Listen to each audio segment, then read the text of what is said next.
All right, markets rallied into the end of the day today with this upcoming looming CPI report early tomorrow morning, as well as the FOMC decision, as well as press conference and projections coming out Wednesday afternoon. So quite the move. Interesting. It was a lot of chatter about a potential leak, as well as a lot of chatter about a whisper number on the CPI that could be well below expectations. That really fueled the rise in equities today, setting the stage for what could be tomorrow. So on Friday we painted the picture of what the type of week we may get. Today, I'm going to break down whether that changed, like today's rally. How much did that change that outlook going into tomorrow? By the time a lot of you may see this, the CPI may already be out, and the market may be responding. So we're going to break down again kind of my expectations of what I think the markets will do based off of the technical picture that we're seeing on the charts going into this event, and how significant an unexpected number may be for the markets in terms of driving it in either direction, and what kind of benchmarks we will be looking for in the event that it does do that. So we're also going to take a look at what's driving this market, kind of a classic risk-off move last week. We'll see if we continued or we got the opposite of that today with today's rally. And then our trade idea is a stock that looks very similar to what we did on Friday. So we're going to talk about how to diversify a similar trade strategy and a similar stock chart with a different risk profile. So let's go ahead and get started. Today is Monday, December the 12th, 2022. This is the Market Outlook from MarketScholars.com. My name is David Settle. All right, before we get started, I invite you to subscribe to our YouTube channel with this icon here, or the red subscribe button down below the video. Click the thumbs up icon to like our video. Comment on anything that stood out to you today. Join our website at MarketScholars.com for free. Follow me on Twitter for more content between the videos from day to day, and join our Market Outlook Facebook group that we've created. All right, if you're watching us here on our blog, check out some of these other things over here on the right, including our Market Outlook live video. Come down to the bottom, click this heart. It opens up this tab. Hit that like button there. Also click that thumbs up icon. It opens up this tab. Hit that like button. Again, the more you do that, it helps get our content out to more of our followers. The more likes and comments and shares these have on these different social media platforms. All right, let's take a look at the S&P 500 with the market forecast indicator. You can see the nice little rally. It got back up to 4,000. That was a level that we kind of talked about. I mean, it's a pretty obvious level. That's what we had broken up above over here, come back down, and we actually have been talking about in our classes that pretty decent chance sometime during these last 4 days that we would work our way towards 4,000, bring this momentum near-term line up higher. Now the question is this it, right? Because if we get a day like this, see, we've had this before. If we get a day like this was the Powell speech at Jackson Hole that creates a bull tag here tomorrow coming off of CPI, then we're, you would expect that we just keep going down through Wednesday's FOMC and beyond. You'd have a bearish near-term peak. The momentum line is oversold but not extreme. You're not back above 2.5%. On the other hand, if you break through to new highs tomorrow, which very well could be the case, as you saw the VIX today, we'll take a look at it in a second, then we could just take off from here. I mean, as I told you before, if the S&P 500, if the Dow's chart was the S&P 500's chart, we would be so bullish right now. I mean, you're well above Fibonacci levels. I mean, important Fibonacci levels. 78% retracement of the intermediate decline. See, we had broken above the 62%. We did again today of this year-to-date decline. Like, these are important. Like, if this were the S&P, we would be full-on Tom Lee bullish as can be. Unfortunately, it's not. It's not the S&P. You got this nice little bull tag, and it's bounced up so far. Again, if we follow suit tomorrow, getting up above this 34,000 plus area, then away we go from here. The Nasdaq 100. If you take a look at that, it did not get back above this 38% retracement. Short-term sentiment is okay, but not nearly as bullish. Even though it was up 1.25%, still not showing that bullish of a pattern you would expect. Again, the kind of downside tomorrow would be a really bearish. If we get downside tomorrow, that would be a really bearish near-term peak at that point. So that's kind of we've seen these when we get these bull tags before. We've seen these kind of up and down moves before we got that day, like this day right here for the selling. We had ups and downs. Over here, we had some ups and downs before we had the Jackson Hole speech. Over here, we had some ups and downs, up pretty much before we had the bull tag, and that was expected here. And now we are set up for that kind of day tomorrow. That can be a bull tag day, the kind that starts the leg lower to the downside. Otherwise, if we break out, like I said, above 4,100 tomorrow, which very much a possibility, then again, if we start looking like the Dow here, then we are full on bullish mode. Not just for like a week, but like not just for a Santa Claus rally, but like full on, we're going back up to these 4,800 levels eventually and beyond. I'm going to venture to guess it would take a pretty soft inflation number that would pretty much paint the picture for the Fed being done with their rate hikes, potentially at this meeting, that the terminal rate would really decline rather sharply. We'll look at the bond yields here in just a second.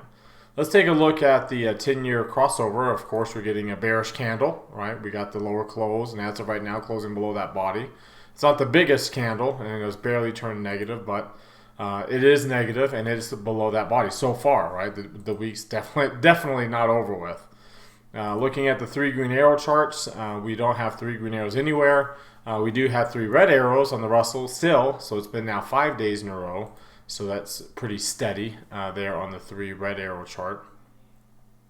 Let's look at some of these other oscillators. The DMI, the negative indicators dropped back down below 25, has not dropped back below 20 yet. The positive is still above 25, has not jumped back above 30 yet.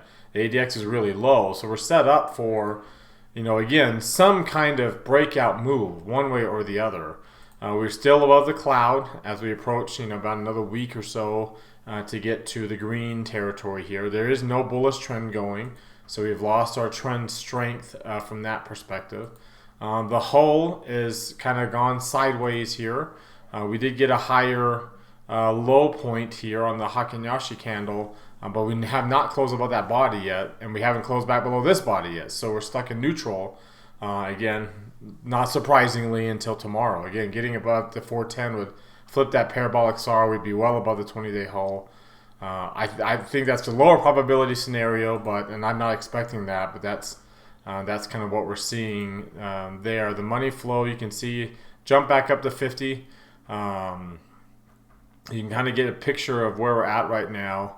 Here's the money flow. We're at pretty much the same levels we were on November the 11th, but you can tell over here on November 11th, the volume is not at the same level. So again, kind of another confirmation that we're just not that as bullish as we think we are. The McClellan oscillator is still easily negative. Hasn't turned up yet. The summation index is moving lower again towards 0. The RSI and the CCI are in. The CCI is in lower levels. Neither one of them have broken down yet to confirm bearish levels. As of right now, they're actually kind of holding and bouncing up. Looking at the stochastic, you can see we are still in the lower half of the chart, still well below the actual, well below the average, excuse me. The Bollinger bandwidth is still very low. Remember, we hit that new 150-day low point on the bandwidth. We are not in the upper quartile of the band. The bands are inside the Keltner channel, so you got the red dot. So we are set for a new move, a new momentum move, one way or the other. Again, the expectation is lower. When you get the red dots, you tend to change directions on the momentum. So the expectation is it would go lower, but we are set up for a breakout move. We are set up for tomorrow to be that type of move that would get us going. We did close today back above the 8 and the 17-day moving averages, so that's how significant today's move was, to get back above both those averages. The MACD is turned up, but still is below its moving average, but it did not get below 0. The stochastics is down. The average for the stochastics is down in bearish territory now. Kind of gives you an idea of just how bearish that is. When you look at the intraday chart for this. You can see, again, no new high, but we could get one tomorrow, depending upon how big a day tomorrow is. No new low, but again, we could get one tomorrow. Depends upon, what the market thinks about this CPI report. So we saw, what happened with the PPI. It was actually right here. We actually rallied after the PPI was released. We rallied the rest of the day. So we'll see if we end up closing or opening in either direction here tomorrow morning. Again, the channel is really, really low, so it's set up for a breakout to get either the green line back up to 100, and basically continue this trend, or spike the red line up to 100, which would start the new bearish move, and we wouldn't be looking for it to end until the green line hits 0. So that's kind of the expectation. The big move today that was kind of interesting, was not expected, was the VIX. The VIX really jumped up. We jumped up to 25. This is a big day tomorrow. The market's really concerned about what it could be. Of course, it's a Monday, and but the VIX really jumped up. It jumped up above 95% relative to the VXV. You can see the correlation is still very high. The VVIX jumped up all the way up to 92. It's a really strong level for the VVIX, as you can see on the daily chart. It's the highest level for the volatility of the VIX in a long, long time. So the market's been expecting the VIX to take off, and now it kind of did. In fact, when you look at the two-line version of the VIX, the moving averages for the VIX, I mean, we had been above the 17-day. Now we're easily above the 30. And that MACD is just turning positive. Stochastic's just getting the bullish territory. So, according to that, we could be bullish on volatility for a while. Of course, that would coincide with a breakout move on equities to the downside. And that's the picture I painted for you in Friday's video, with the idea that, we could, go up and down here over the last so many days, last week, Wednesday, Thursday, Friday, and now today, Monday, before we ultimately get what could be the bull tag that starts the new leg lower to the downside. And, as I mentioned to you before, the idea of starting to move to and through the 200-week moving average, very well could be, we might start that as early as tomorrow and Wednesday. So that picture's still there until we get a strong enough change in direction, which could very well come out tomorrow and Wednesday too, to the upside, that would just really negate, pretty much end this correction, and start us back up to new highs. Obviously, it would take a month or so, or a couple of months to get to new highs, but it would end this correction, right? This is not a bear market, as we've said before a million times. Anytime you can't be a bear market when you're trading above the 200-week moving average, right?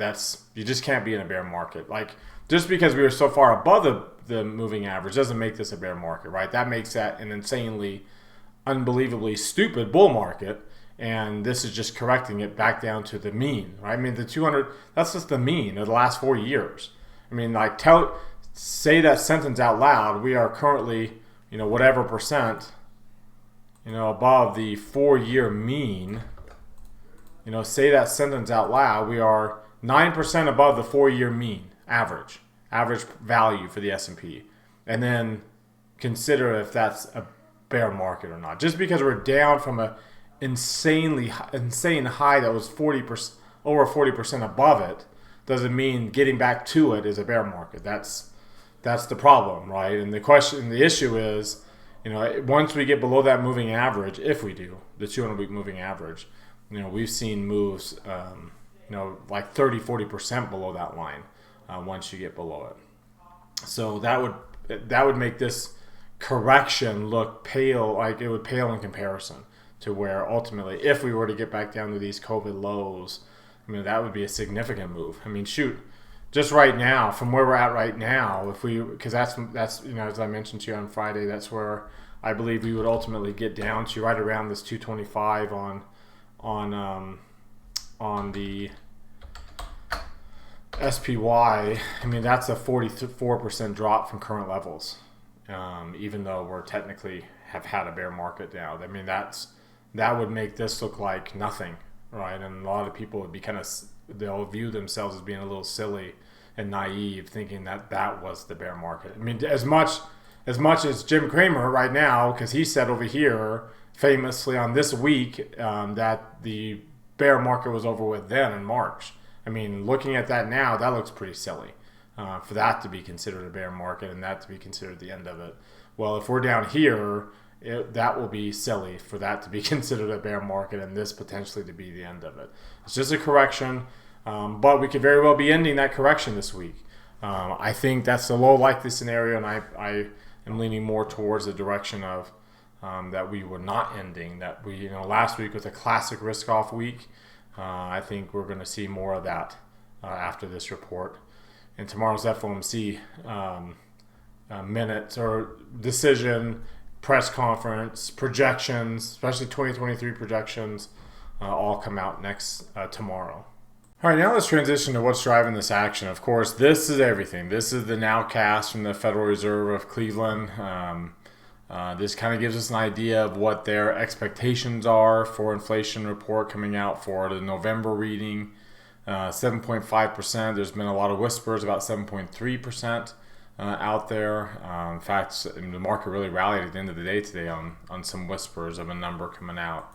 If you look at this idea of we go down as fast as we go up. Again, we were 1, 2, 3, 4 readings from the peak at 9%. We're at 7.76 now, or 7.8. Well, 4 readings before that peak, we were at 7.9, so pretty similar. And then, so the fifth reading, which would be this one we're getting tomorrow, is at 7.5. So that kind of matches the Cleveland Fed forecast, nowcast. Then by the December reading, because we're getting November reading tomorrow, by the December reading that we get in January, we should be back to 7% or potentially below that. So it's not going to be, I know a lot of people are talking about inflation coming down, and of course inflation's coming down. It will come down about this fast unless the Fed stops raising rates, right? At some point in time, if the Fed stops raising rates, my assumption is we get to 5% and we stop. If they stop raising rates and unemployment doesn't rise, we'll probably stop at 5%. It'll be sometime next year, but we'll stop sometime at 5%, and then we will go back up again, right? So it's not like this narrative that inflation falling, growth rate of inflation falling is somehow like a really good thing. It's that's like saying the sun coming up tomorrow morning is a really good thing, because of course, right, the sun will come up in the same trajectory that this is this time, right? It does it, and that's the same thing how inflation works. It's not a surprise that we're coming down right now, as much as the market may think it is. So, but when you look at some of the expectations here, and you can say, okay, well, the odds right now for the Fed to raise rates, it's the terminal rate that really kind of matters. And as of right now, we still have 100% odds that we'll have 4.5% on Wednesday. We have 100% odds they'll raise another 25 basis points. And you can see when you look at historical rates for February, we've been at 80% multiple times. We've been above 60 for a good chunk of time. There's a pretty high probability that we'll get, that we'll be at 5% here for the February meeting, which would be another 50 basis points, right? That'd be a full 100 basis points from where we're at currently. 5%, that's pretty high odds. And then eventually by June, which has been kind of the expectation for the terminal rate, you can see 5.25 has been above 5%'s been above 80, so 5% is easily there. But 5.25% is been above 60. So that's kind of the idea of the terminal rate right now is still pretty decent odds that we would get to 5.25%. Again, that would be 50-50 in it. And the bull case for this week that would drive us up to new highs and beyond would be that this does not happen, that all these odds at this line that did get above 60, got above 80 multiple times, got above 60, that this line works its way down towards 20 or below the purple line. That would be the 5% number. It's going to be hard to get the green line down, so more than likely we'll probably get another 25 basis points. But if that purple line goes down towards here rather than up, then that's going to be the bull case that the Fed says, you know what, we are pretty much done here. What's the likelihood of saying that? Well, it's pretty much, very low. That's why you can see the purple line's been up here this whole time. So the market's pretty much expecting the Fed to do what it says it's doing. They're going to keep raising rates, and they're going to keep them higher for longer. I mean, you look, the real Fed funds rate, the CPI here is at 7. It's expected to be at 7.5 to 7.3% tomorrow. The Fed's going to raise rates to 4.5%. So the real Fed funds rate tomorrow, let's say it gets to 7.5 and the Fed raises the rates to 4.5. The real Fed funds rate will get to minus 3% tomorrow, or this week will be at minus 3%. At best, it will be at minus 2.8. That's still, again, going back, here is the 2.5%.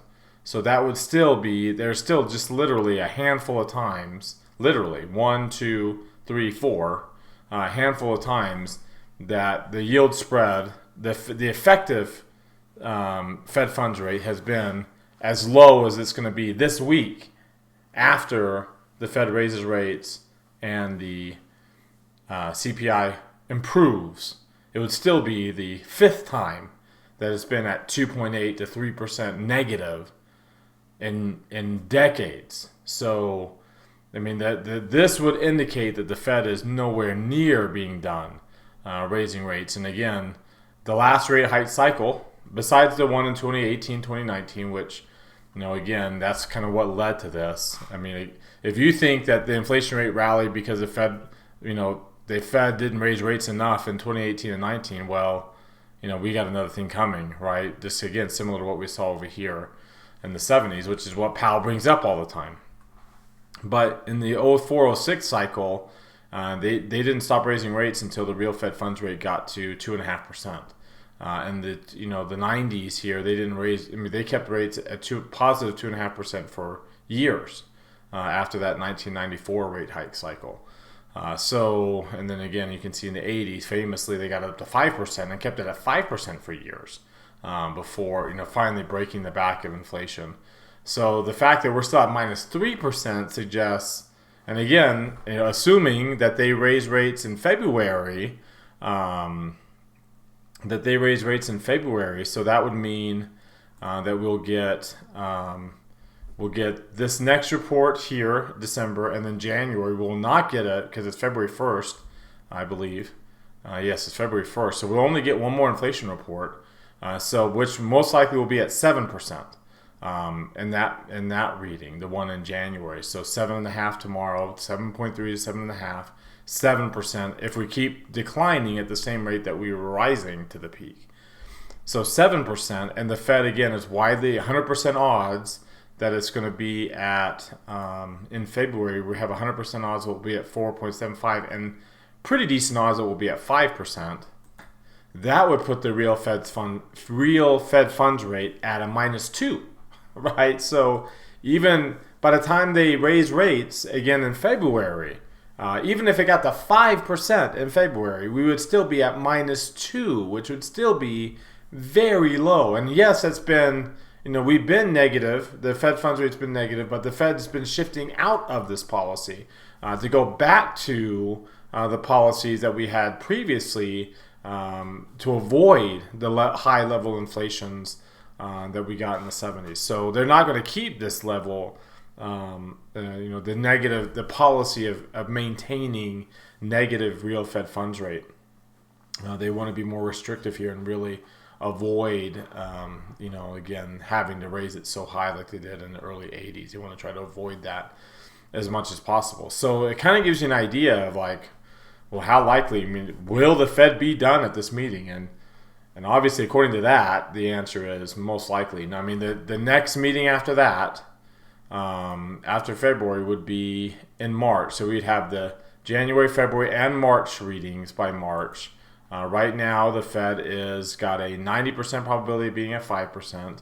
It's got about a 50-50 split of being at 5.25% by March. Again, by March, if the CPI keeps declining at the same rate that it's been rising, then you would probably be down to 6.25%. The Fed funds rate potentially could be at 5. We have a 50-50 coin flip of being at 5.25%. So by the March meeting, we might get the real Fed funds rate to a minus 100 basis points, or minus 1%. It would still not be positive, and that's their goal, is to get it positive. Not just get it positive, but like they've done in the past, get it up to a decently high level and then keep it there so that we don't get a reemergence of inflation. So again, with that in mind, how likely is it that the Fed is going to say tomorrow, you know what, we're going to listen to what the bond market's telling us. See that this, we're still at 4. The bond market says the Fed's going to be done. We're going to listen to what the bond market says and pretty much stop raising rates. And you'll see these inverted yield curves really start to, again, like the 10-year 3-month spread is bigger right now than the 10-year 2-year. The 3-month is higher by 6 basis points. It's rare for the 3-month to be higher than the 2-year at all. It's higher by 6 basis points than what the 2-year Treasury is. That's what this is. You can see it's not common for it to be negative at all. And now we're negative. Again, it gets negative right before we start recessions. So the fact that we are negative now and moving our way down to 6 basis points or more kind of gives us the idea that, again, like if we maintain the expectation of getting to 4.5 tomorrow, or Wednesday, 5% in the next meeting, 5.25 potentially after that by March, then the 3-month kind of follows the effective rate. That's going to get up there. The 2-year, which is kind of the terminal rate, which would also start to include rate cuts, might not get there. And so that's what would create the yield curve inversion of the 3-month to the 2-year dropping potentially down to, as we've seen in the past, 50 basis points, which, has been kind of the death knell, right? That typically leads to, they had the cut rates in 2019 because it got to 50 basis points. And cutting rates would be a sign that the economy, even though, you have, expectations for economic growth, but you also have, these leading indicators. Let's see, it's these. Sorry, it'd be this one. It'd be the leading indicators right here. The leading indicators are telling us that we are headed towards a recession, and the yield curve, especially on the short end, may be telling us that right now as well. Let's take a look at the long-term bonds and how. Let's take a look at the comparison chart just for today. As I mentioned, we had a classic risk-off move yesterday. So whenever I look at this here, or last week, we had a classic risk-off week last week. Today we had pretty much risk-on, and it was U.S. equities. International equities did not participate. The dollar was bullish for most of the day. Gold was down. Commodities and stocks were both up. Real estate was up, but bonds were up. Bonds are obviously not, stocks and bonds have been kind of moving in the same direction. If yields do start to move higher to incorporate the expected move for the Fed to start, for this to get closer to 5%, as the Fed itself gets to 5% on the overnight rate, then you'd expect a rise. It looks like we are cycling higher right now in yields, and as we've seen in the past, that's been bearish for equities when we are cycling higher for yield with yields. A lot of these breadth, I mentioned to you the McClellan oscillator, the money flow index. We also see that new highs, new lows index we look at a lot still remains at low levels. So we still aren't really getting that break up above the moving average. We're still stuck below it. Another sign that we'd be leaning more towards the downside tomorrow. When you look at the sector moves, let's take a look at the sector rotation here. And again, just look at today alone. Again, kind of looking for this classic risk on pattern after last week's move to the downside. Energy, not surprising. Technology, not surprising. Utilities, very surprising, right? Very surprising to see utilities working so well. Staples, just destroying XLY, which again is pretty darn surprising to see. Discretionary really lagging. Communication services were down for most of the day. Finished down. Real estate finished down. You still had pretty decent moves, relatively speaking, healthcare and staples, especially again compared to some of these other cyclical areas. And it pretty much was just technology, along with an overbought move. And remember how bearish that was last week. Kind of a classic oversold signal in energy, and then industrials kind of matching the market there. So not really, this is not a classic risk on, and makes you wonder just about, again, how bullish we actually were here today. All right, so our trade idea of the day is actually it sits in one of these safe haven areas in the healthcare area, and you can see on Moderna, it looks very similar to the trade we did on Friday with Amgen, just a day later, right? You can see Amgen got that bull tag here yesterday, and we took advantage of that.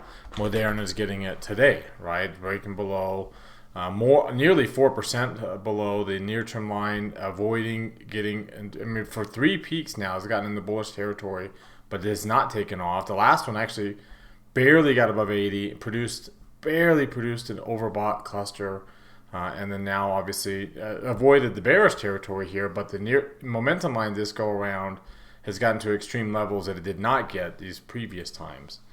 So things are looking a little bit more bearish than normal lately here from Moderna. You can see after getting the bullish cross, we appear to be forming that bearish candle and seeing if we might eventually roll over here. When you look at the 3 green arrow chart for the stock, you can see that we broke below the 17 and 30-day moving averages today at the same time. So a big breakdown, we had been kind of flirting with breaking out of the value area and really taking off, but that didn't happen. And now the MACD, which has been converging for so long, and the stochastics, which also has been trending lower for so long, now appear to be moving into bearish levels. And you can see that across other indicators as well. When you look at like the RSI and the CCI, breaking below minus 200, really solidifying that break into the lower half of the chart. Breaking below 50, not quite below 40 yet, but that's a pretty significant break below 50 there. When you look at the DMI indicator, you can see the negative indicator jumping up well above 25, the positive now dipping below 25 as things turn around on that side of things. When you look at the Ichimoku cloud, we are breaking below the blue line. We have had a strong bullish trend. Look how close we are to the rate of change turning below, the red line getting below the price. That means the rate of change, the 26-day rate of change turning a negative. And then like Amgen, Moderna's Bollinger Bandwidth was really, really high, and over this period of this convergence has gotten to new 150-day lows, and is well inside of the Keltner channels and setting up for a breakout to the downside below the channels, below the bandwidth, below the channels, with the red dots suggesting a change in momentum from, in this case, positive to potentially negative. So almost exactly the same chart as we saw with Amgen. So what we decided to do is a similar trade, right? Buying pretty far out of the money and selling, buying the 140, selling the 135. You can see when you look at the chart here, the January, 1 standard deviation for January expiration sets us at 121. So for us to get to 135 is not out of the realm of possibility. In fact, when you look at the risk reward, it ends up being only about a 3-to-1 reward to risk ratio when you, again, buy the 140 put, sell the 135, with the idea that we could get to 121 in a 1 standard deviation move. So relatively high probability directional trade, at least relative to what we did with Amgen, which was a 5-to-1 reward to risk ratio, which, again, is a much lower probability, but a decent payout. And this ends up being kind of middle ground. This is a pretty decent payout too, just a little bit more likely than what we set up with the Amgen. So a little diversification of not necessarily the same strategy, but a little diversification in the probabilities and the reward profiles, risk-reward profiles on the two different healthcare-related long put verticals over the last couple market outlook videos. All right, well, that does it for today. You've heard from me now. Now I want to hear from you. Use that link popping out in the top right corner of your screen. That takes you to our Market Outlook forums. Open up any new thread there with any questions or comments you have. Reply to anybody else's thread, and let's keep this conversation going in between videos. Again, thank you very much for watching. Remember to subscribe to our YouTube channel. Hit that thumbs up icon. Comment on the video. Like us on Twitter and Facebook as well. Join our website at marketscholars.com for free. Have a great rest of your Monday night, everybody, and we'll see you all next time.